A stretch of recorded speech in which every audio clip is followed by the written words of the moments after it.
Shalom warga kerajaan, selamat datang di Rock International Ministry Malaysia. Kami senang sekali masih bisa terus berjumpa dengan Bapak Ibu Saudara sekalipun hanya melalui ibadah online. Bapak Ibu Saudara, pada saat ini sebelum kita mulai ibadah kita, beribadah bersama-sama dari tempat kita masing-masing, saya mengajak setiap kita, mari kita datang dengan hati yang lapar dan haus akan Tuhan, karena firman Tuhan berkata setiap kita pasti akan dipuaskan dalam persekutuan dengan Tuhan. Saudara, di gereja kita akan diadakan ibadah tengah minggu setiap hari Rabu pukul 7 malam waktu Malaysia atau pukul 6 waktu Indonesia Barat. Kemudian setiap hari Sabtu ada ibadah doa puasa pada pukul 10 pagi waktu Malaysia dan pukul 9 pagi waktu Indonesia Barat. Saudara juga bisa mengikuti morning devotion setiap pagi pukul 5 waktu Malaysia atau pukul 4 waktu Indonesia Barat di YouTube channel gereja kita, Rock International Ministry Malaysia. Dan setiap hari Minggu ibadah raya akan terus dilakukan secara online melalui YouTube channel kita, ya, setiap hari Minggu pukul 10 pagi waktu Malaysia atau pukul 9 pagi waktu Indonesia Barat. Saya mengajak setiap kita warga kerajaan dimanapun berada, kita bersyukur buat teknologi yang ada saat ini, kita masih bisa terus saling menguatkan. Saudara bisa terus mendapatkan makanan-makanan rohani setiap hari melalui setiap media yang ada. Saudara bisa follow Instagram gereja kita, ya, ada di layar saudara pada saat ini. Juga ada nomor WhatsApp gereja, saudara bisa menghubungi nomor WhatsApp ini apabila saudara membutuhkan pelayanan doa, ada hal-hal yang perlu saudara ceritakan, ingin didoakan dan lain sebagainya, saudara bisa menghubungi nomor WhatsApp yang ada di layar saudara. Bapak Ibu Saudara, bagi setiap kita yang akan memberikan persembahan, mengembalikan persepuluhan, saudara bisa memberi melalui transfer ke rekening gereja yang ada di layar saudara pada saat ini. Saudara, kita memberi karena kita telah terlebih dahulu menerima semua yang baik dari Tuhan. Dia telah menuntun kita, menolong kita sampai kita ada pada hari ini. Mari kita memberikan yang terbaik kepada Tuhan sebagai ekspresi dari syukur kita akan segala kebaikan Tuhan. Kita juga memberi karena kita percaya bahwa dari Tuhanlah datang semua yang kita perlukan. Dialah sumber dari segala sesuatu yang saya dan saudara butuhkan dalam kehidupan kita. Mari selamat beribadah dari tempat kita masing-masing. Mari siapkan waktu dan hati yang terbaik. Pastikan kita tidak terdistract dengan apa yang ada di sekeliling kita. Kita mau berikan waktu ini khusus untuk kita bersekutu dengan Tuhan. Tuhan Yesus memberkati.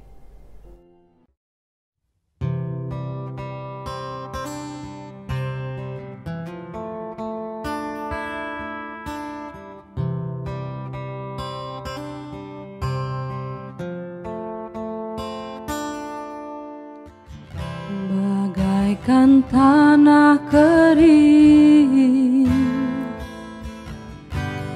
yang merindukan air, demikianlah jiwaku haus akan Engkau.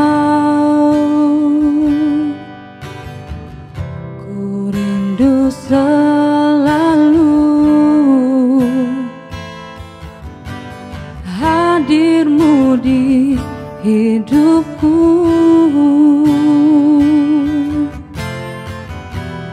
memulihkan jiwaku, hapuskan air mataku,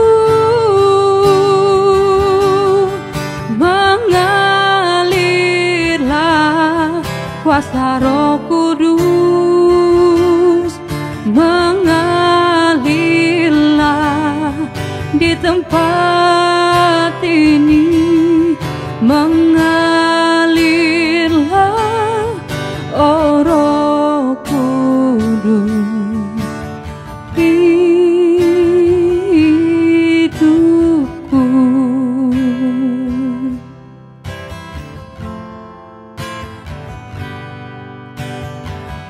Bagaikan tanah kering yang merindukan air,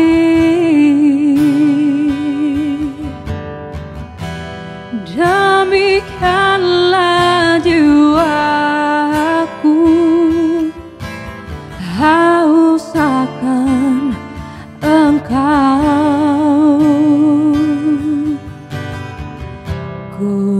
rindu selalu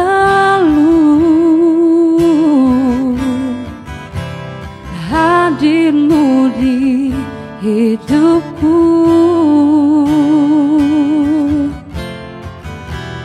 memulihkan jiwaku, hapuskan air mataku, mengalirlah kuasa Roh Kudus, mengalirlah di tempat ini, mengalirlah, oh Roh Kudus, di hidupku, mengalirlah kuasa Roh Kudus, mengalirlah di tempat ini, mengalirlah, oh Roh Kudus, pulihkanku,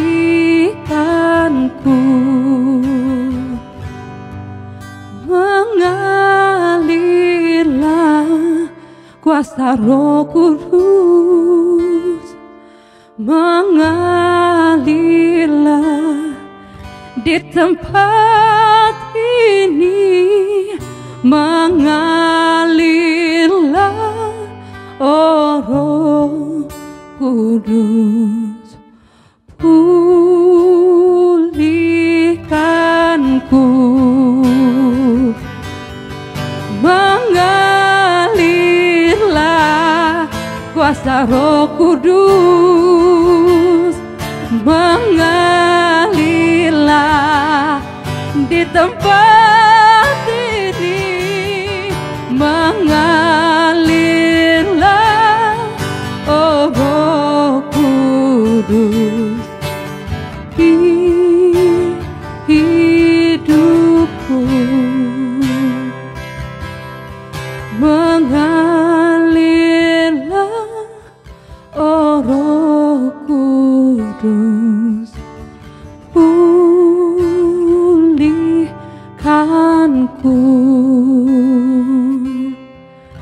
mengalirlah, oh Roh Kudus, pulihkanku.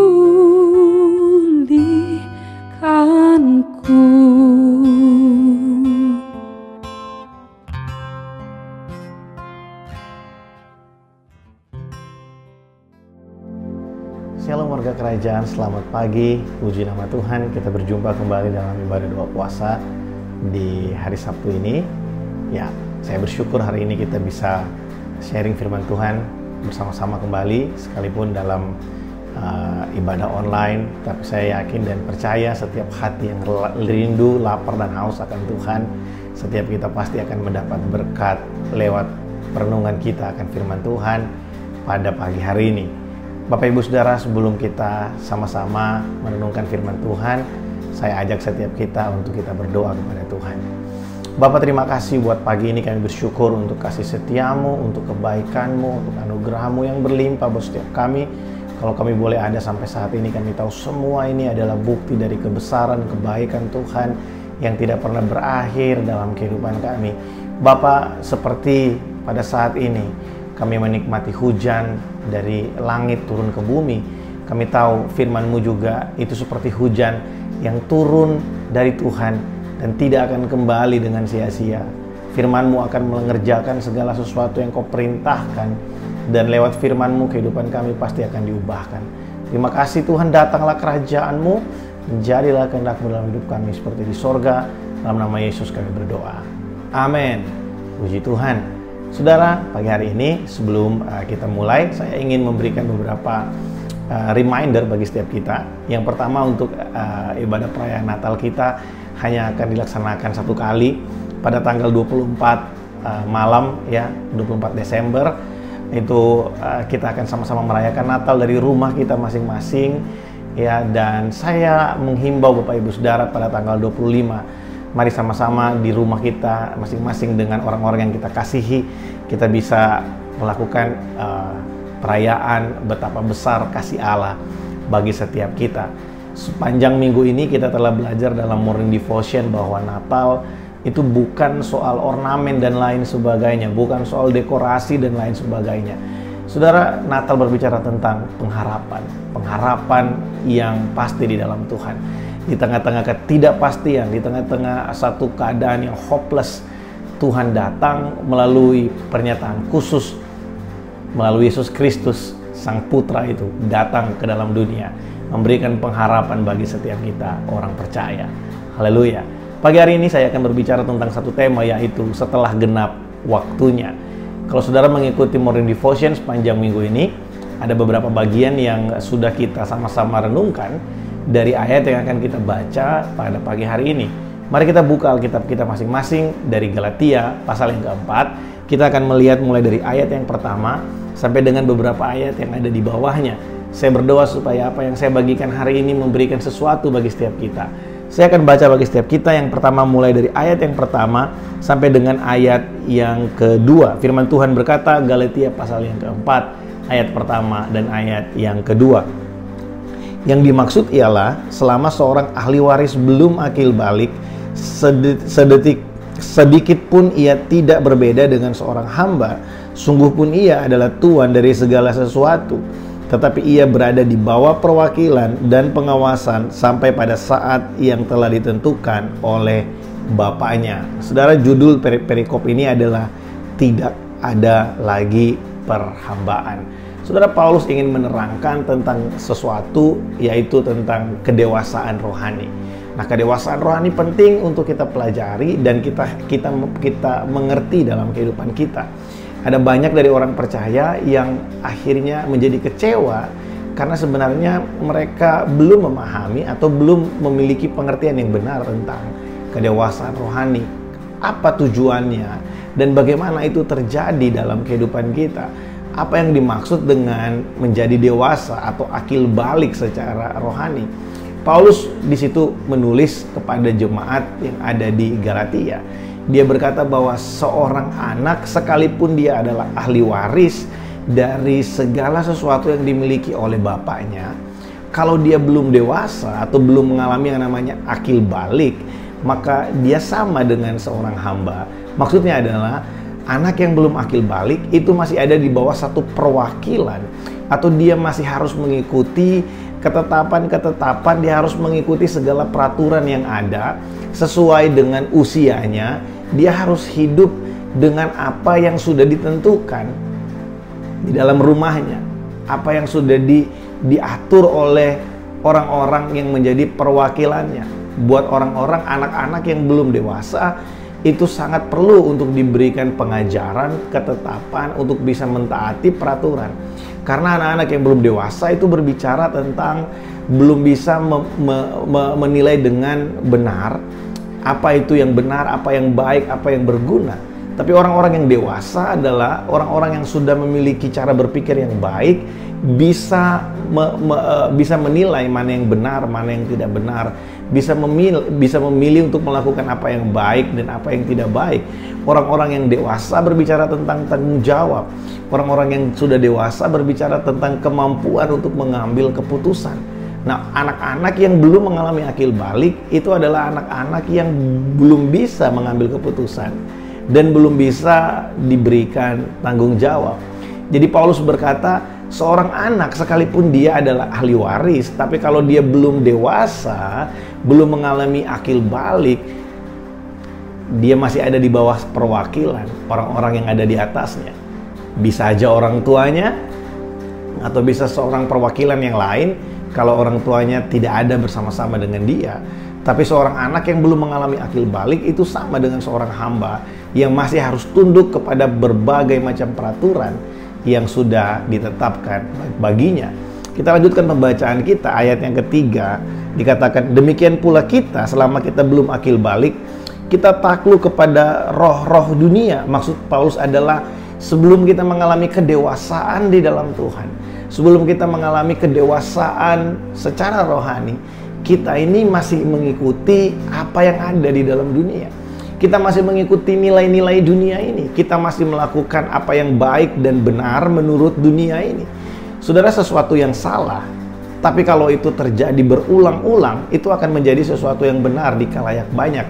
Kita tahu ada yang namanya kebenaran yang lahir dari kebiasaan, ya. Tapi sebenarnya itu adalah sebuah kesalahan. Saudara, seperti di contoh pada zaman kita sekarang ini, di akhir-akhir zaman ini, saudara, ada banyak sekali hal-hal yang dulunya, bahkan sampai hari ini sebenarnya itu adalah sesuatu yang sangat memalukan, sesuatu yang sangat salah sekali. Yang dulunya orang kalau mengakui atau ketahuan dengan keadaan seperti itu merasa malu, tapi hari-hari ini sudah menjadi suatu kebanggaan. Kita tahu bahwa LGBT 15 tahun yang lalu, 20 tahun yang lalu, mereka malu untuk mengakuinya. Tapi hari-hari ini mereka dengan begitu bebasnya, dengan begitu bangganya bahkan bisa muncul ke ranah publik dan mereka bisa menyatakan bahwa apa yang mereka lakukan itu adalah sesuatu yang benar. Dan ada banyak kelompok bahkan negara yang mulai menerima itu sebagai sebuah kebenaran.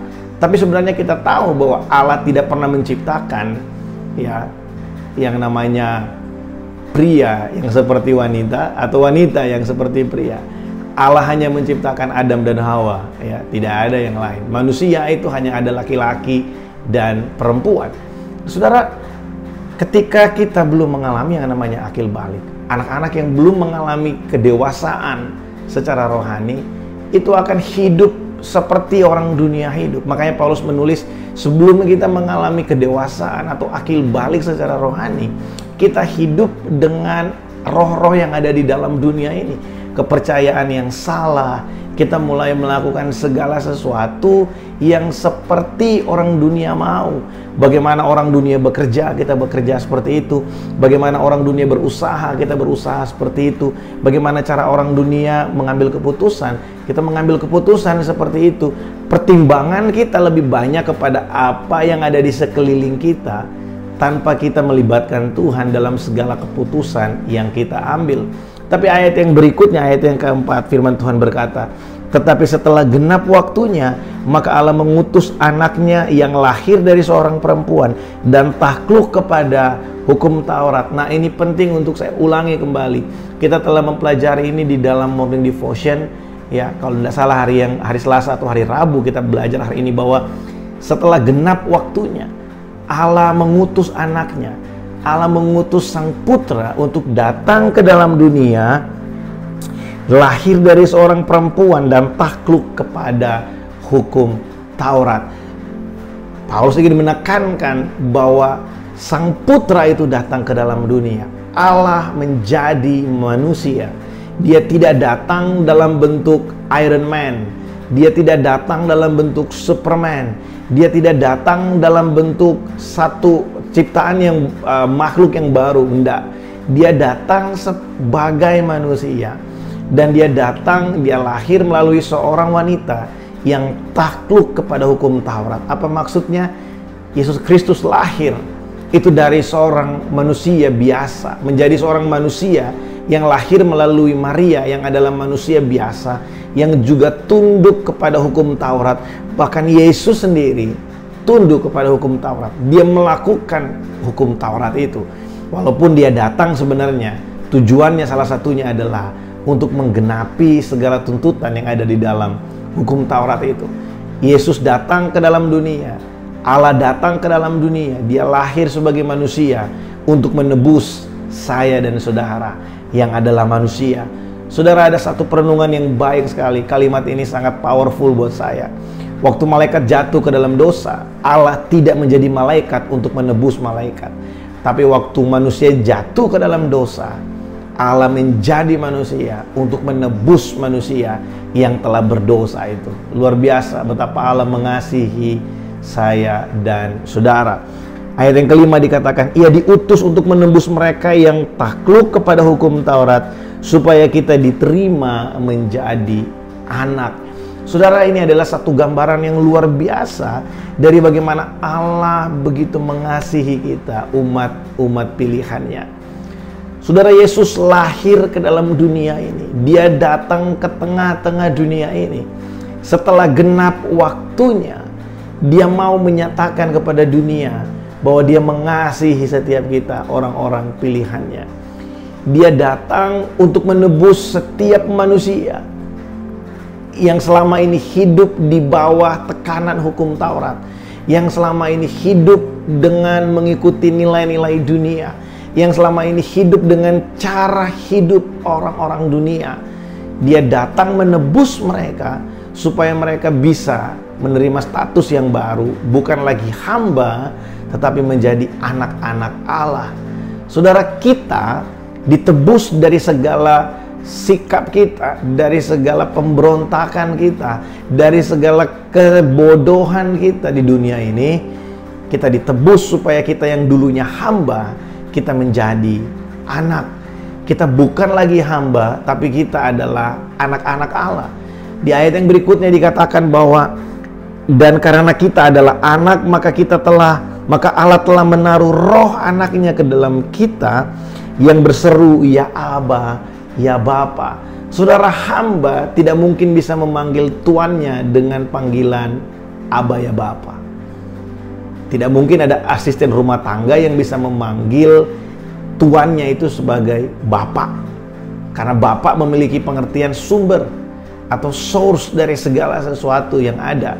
Sumber dari segala sesuatu yang ada itu adalah Bapa, Aba.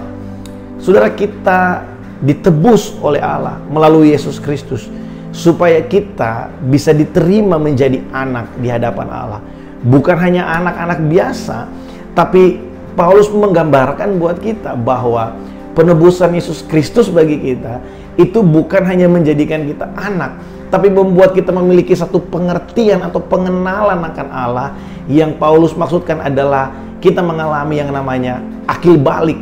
Sebelum kita mengenal Yesus, sebelum kita mengenal kebenaran, sebelum kita menerima Injil dalam kehidupan kita, kita itu seperti anak yang belum akil balik. Atau di ayat yang kedua tadi dikatakan, kita ini seperti hamba yang masih hidup sesuai dengan peraturan-peraturan yang ada di dalam dunia ini. Bukan berarti setelah kita menjadi orang percaya, kita tidak hidup lagi, tidak perlu mengikuti lagi peraturan yang ada di dunia. Bukan itu maksudnya. Maksudnya adalah cara hidup kita tidak lagi seperti orang-orang yang ada di dunia. Saudara, kalau kita tahu status kita adalah anak dari raja di atas segala raja, kalau kita tahu status kita adalah orang-orang yang telah dibenarkan, maka kita akan hidup seperti apa yang seharusnya kita hidup. Kita hidup sebagai orang benar, kita hidup sebagai orang yang telah dimerdekakan, kita hidup sebagai orang-orang yang dewasa di dalam Tuhan, dalam mengambil keputusan, dalam kita melaksanakan segala tugas dan tanggung jawab kita, baik di rumah, di kantor, di tempat kita bekerja. Kita melakukannya dengan satu budaya yang baru, yaitu budaya kerajaan Allah. Saudara, firman Tuhan berkata di dalam ayat yang ke-7, jadi jika kamu bukan lagi hamba melainkan anak, jikalau kamu anak maka kamu juga adalah ahli-ahli waris oleh Allah. Firman Tuhan berkata, kita bukan lagi hamba, tetapi kita adalah anak. Saudara, perhatikan satu perjalanan kehidupan yang digambarkan oleh Paulus ini. Sebelum mengenal Yesus, sebelum kita menerima karya salibnya, kita adalah anak-anak yang belum mengalami akil balik. Atau dalam firman Allah yang kita baca tadi, kita adalah hamba-hamba dari dunia ini. Saudara, kalau kita melihat orang-orang yang tidak mengenal kasih Allah, yang belum mengenal kebenaran itu, mereka hidup dalam banyak sekali keterikatan. Bahkan ada banyak orang percaya yang sudah percaya kepada Yesus, tapi belum memahami tentang akil balik ini, kedewasaan rohani. Kita masih melakukan banyak hal hanya untuk menyenangkan kepuasan-kepuasan duniawi kita. Kita melakukan segala sesuatu dengan pertimbangan supaya orang lain dunia ini bisa menerima kita. Tapi kalau kita telah menerima karya Kristus, kita memahami tentang yang namanya akil balik atau kedewasaan rohani, maka kita bukan lagi melakukan sesuatu supaya diterima oleh dunia ini. tapi kita melakukan segala sesuatu karena kita telah diterima di hadapan Allah dan kita menjadi ahli waris di tengah-tengah dunia ini. Saudara, apa warisan kita yang paling berharga? Warisan kita yang paling berharga bukanlah kekayaan emas, perak, dan permata. Kekayaan kita yang paling berharga adalah kebersamaan kita dengan Tuhan yang tidak akan pernah bisa dilepaskan dari kehidupan kita. Di masa pandemi ini, saudara, kita bisa kehilangan kesempatan untuk berhasil. Kita bisa kehilangan orang-orang yang kita kasihi. Kita bisa kehilangan finansial kita. Kita bisa kehilangan pekerjaan kita. Tapi ada satu hal yang tidak akan pernah bisa dilepaskan atau hilang dari kita, yaitu pribadi Tuhan yang tinggal di dalam setiap kita. Setelah genap waktunya, ada waktu Tuhan bagi saya dan saudara. Ketika kita mengenal Dia sebagai Tuhan dan Raja, menerima Dia sebagai Tuhan dan Raja dalam kehidupan kita, maka pada saat itu kita diberikan roh di dalam hati kita yang berseru, ya Aba, ya Bapa. Roh itu memberikan kita pengertian dan pengenalan akan Allah, sehingga kita yang dulunya hidup sesuai atau ingin menyenangkan orang-orang di sekeliling kita, kita mengikuti roh-roh yang ada di dalam dunia ini supaya kita diterima oleh dunia. Ketika kita mengenal Kristus, kita tidak lagi hidup di drive atau diarahkan oleh dunia ini. Kita hidup sebagai anak-anak Allah. Kita hidup sebagai ahli waris dari Bapa kita yang setia. Haleluya. Saudara, biarlah setiap kita memahami hal ini. Saya percaya bahwa setiap kita telah mengalami akil balik di dalam Tuhan. Biarlah firman Tuhan pagi hari ini mengingatkan setiap kita bahwa Yesus datang. Natal berbicara tentang pengharapan. Kedatangan Tuhan ke dalam dunia berbicara tentang pengharapan yang pasti akan pribadi Tuhan yang menjawab doa. Dia bukan hanya menjanjikan seorang penebus, tapi Dia datang membuktikan, Dia datang menggenapi janjinya dalam kehidupan kita. Setelah genap waktunya, Allah datang dalam kehidupan kita melalui pribadi Sang Putra itu. Dia menebus setiap kita supaya kita tidak perlu lagi hidup untuk mencari pengakuan, untuk mencari penerimaan dari dunia ini. Kita hidup karena kita telah diterima di hadapan Allah, dan kita hidup sebagai ahli waris di tengah-tengah dunia ini. Saudara, bila Allah menjamin kebersamaan dengan kita, apa yang perlu kita khawatirkan? Jika Allah menjamin kebersamaannya dengan kita tidak akan bisa dibatalkan atau dipisahkan oleh apapun juga. Firman Tuhan berkata, baik maut, baik kuasa yang ada di atas maupun yang ada di bawah, tidak ada yang bisa memisahkan kita dari kasih Kristus. Apa yang perlu kita khawatirkan? Tidak ada yang perlu kita khawatirkan. Mari kita terus hidup di dalam Tuhan. Kita berkarya bagi Tuhan. Kita melakukan segala sesuatu dengan penuh semangat karena kita tahu Allah bersama dengan kita. Dia berkenan atas kita. Dia ada di pihak kita. Mari kita berdoa. Bapa, dalam nama Yesus, terima kasih buat pagi hari ini. Kami bersyukur buat firman-Mu. Hamba berdoa bagi umat-Mu Tuhan dimanapun berada. Jemaat jadi dari Rock International Ministry Malaysia, GBI Rock Malaysia, hamba berdoa Tuhan, memberkati umat-Mu Tuhan, menyerahkan ke dalam tangan-Mu setiap pribadi lepas pribadi. Engkau menolong kami dalam segala kesulitan kami. Tuhan, mungkin ada di antara kami yang selama ini Tuhan masih hidup terus. Kami merasa bahwa kami ini perlu melakukan ini dan itu supaya kami bisa diterima.